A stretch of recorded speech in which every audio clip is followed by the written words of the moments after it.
passionate about my life. I'm passionate about organization. I think that being passionate about that makes me very good at my job. I love fashion. I love fashion, yes. My family, I'd say that my nieces, those are the things that drive me. And my faith.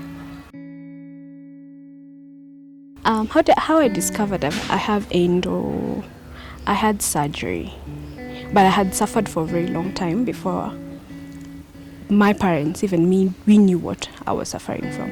I started my menses at 13. For that year, I used to have my menses for 2 days, no pain, no nothing. So when I joined high school, that's when the pain started and the discomfort and all these things. And I didn't understand what was going on with my body. What I used to do is wake up in the morning during that time of the month, take a shower, do whatever, and go to school. In school, we used to have a sick bay, and then I would go and sleep in the sick bay. So at home, my mom knows I'm in school. At school, they know I'm absent. So that's how I survived part of high school. Then I'm also asthmatic, so one day I got an asthma attack, and it was during my menses, and my dad took me to a clinic near our place, and as they nebulized me and needed my chest, I explained to the doctor I'm feeling pain. So he gave me an injection and I got a bit of relief. So I realized, I can be coming and getting this. So I would save, not eat lunch, walk to school, go to my sister's place and wash, and she would pay me. So I'd save and keep the money. And then I'd go to that doctor, because he was a local person, and tell him, nimetumwa na baba yangu, ameniambia undunge ile shindano. And he would, because I would tell him niko na periods and stuff. So that's how I survived. But by the time I was finishing high school, it had gotten really bad. The bleeding, the pain. It was really bad that I sat my dad down. So when he saw the seriousness of me breaking the taboo and talking to him about my periods, he asked my mom to take me to hospital. So my first that's when now my journey to getting to know what was wrong with me started. So I went to KNH. I went to KNH for a while, and I didn't get answers. In KNH, they thought I was being promiscuous. I was using contraception. One actually said I have an STD, and I was a virgin. I'll never forget that doctor. He told me, hata sijui kwa nini hii kitu inakusumbua. We can remove it. And he wrote papers for me to book the theater for me to have my uterus removed. I took the papers and went out and told my mom, sasa tumeambiwa tufanye hivi na hivi. And my mom asked me, wapi? She took the papers, told them, akazirusha kwa dustbin. I saw the concern in my mom's face. She was like, no, how can they remove your uterus? You don't have any kids, nini. So I came up with a plan. I went to church and saw my pastor. I was going to seek permission from my pastor to give me permission to fornicate so that I can get pregnant. So when I have the baby, they can remove the uterus after I have the baby, and then I'll have a baby. Yes, he was concerned, so he introduced me to a doctor from church who was a church member. And now I had to change hospitals from KNH to Kijabe. So in Kijabe, I went for like a month doing test after test after test. And the doctor was like, no, let's just go for surgery. I'm suspecting it's endo, but we can't tell. So that was my first surgery. That's how I got diagnosed. Yes, at the age of 21. My life changed because for now I notice the older I get, the worse it becomes, the worse the symptoms become. Now I know when I have a symptom and I have something, it's actually an endo thing and not something that I can rush to hospital to get because I know it's an endo thing. I don't have a social life because with every decision I have to make, I have to consider endo. I have to consider where are we going? Will I go and get a flare up? What will we eat? Will fatigue hit me all of a sudden? Will you get? So when I start thinking about all things, I decide, let me just stay at home, and also having people who don't understand. Like I could go out with Nini and then be like, no guys, I can't eat that. I'm having my backache. I just can't sit on this seat. I just want to go home. And people be like, where Nini? It's just one day. Jikaze, you get. So I avoid that. So I have very few friends. I have very few people I hang around with. I like being alone. I've gone on dates with several people, and that has come up because I talk about endo everywhere on my social. So someone will go on my social and be like, hey, so tell me about endo, and you explain to them, and they'll be like, someone will ghost you, someone will nini, so others will just be like, I don't think I'm ready for that. It's like a big burden to people. I'd say I have an amazing boss, and he's a he, and I like that he understands me. Because I remember the first time when I got hired, 5 months into my employment, I needed to go for surgery, and I didn't know how to explain, but I really needed to go for that surgery. So one of my colleagues encouraged me, was like, just go talk to him. I think he would understand, because I was like, so how am I going to talk to my boss about my periods? Come on.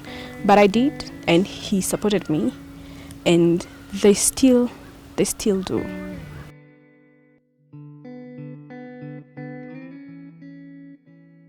Some of the foods that I don't take is dairy, milk, meat, alcohol, coffee. Yes, so you try and eat gluten-free stuff. So your diet becomes, taking care of yourself when it comes to your diet becomes very expensive. And it is one very expensive condition to manage. How much you use on food and medicine. And please note that most insurance don't cover endo. And if they do, they cover this much. So most of the medicine I buy out of pocket. I have to take a lot of supplements to help the calcium, for the iron, all those things. Those I have to buy. So like whatever I use for my supplements, I use around 20 something every month. That's just the supplement. I've not eaten, I've not shopped, I've not paid rent, I have not bought medicine. I ran out of my outpatient very fast. Like now I don't have, and it will be renewed in June. So anything I am using right now is out of pocket. It drains you. Kabisa. And if you don't have like support if your parents cannot be able to support you, it becomes very difficult.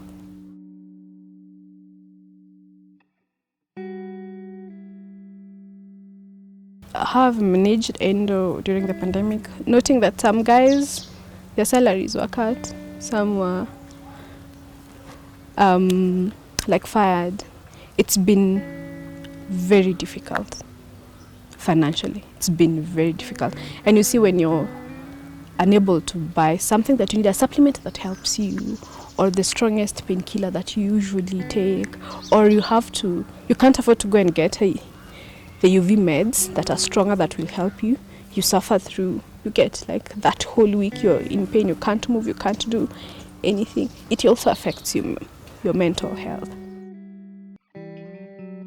What I can't miss in the office, anywhere I go, is Adera, some open shoes because my feet swell, a tights, pain meds, pads, wipes, and a hot water bottle.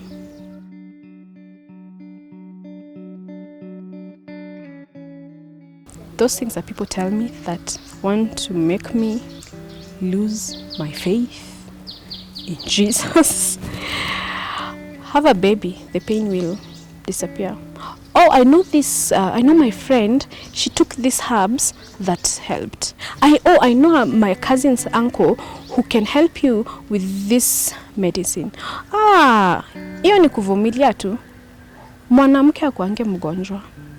Stop listening to your body. How am I not supposed to listen? So I'm supposed to ignore pain? Endo causes 50% of infertility. You don't know what I'm struggling with. Maybe I'm struggling with infertility. Let's stop policing people's uteruses. Let's stop it. Yes, and having a baby solves nothing. My dream as an endo warrior is for us to finally find a cure. For us to finally find a cause. I think that will lead to a cure. For us to finally find people who actually listen to us. The other day I went to a clinic just near my place because I couldn't afford to go to a hospital where I usually go for an injection of pain. I couldn't take it anymore and I just wanted them to give me something. And that doctor told me, si uzae tu. And it was a doctor. And I was like, excuse me? For us, like, my dream is for us to have doctors that actually listen to us and understand.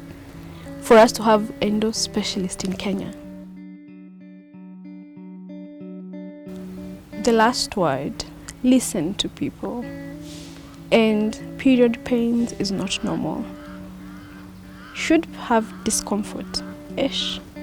But when you have pain, go see a doctor. To the men, listen to your women. Help them. They're not pretending, they're not acting, they're not being dramatic. I am Shiko. I am not endometriosis. I have a condition. Endo does not define me and doesn't make me less of a person. So that does not mean because I have endo I shouldn't be considered for something. I'm a person, I'm an employer, I am an amazing admin assistant, I'm an amazing worker, I'm an amazing sister, cousin. Then I have endo. Not Shiko endo and then the rest of the things. Endo does not define me.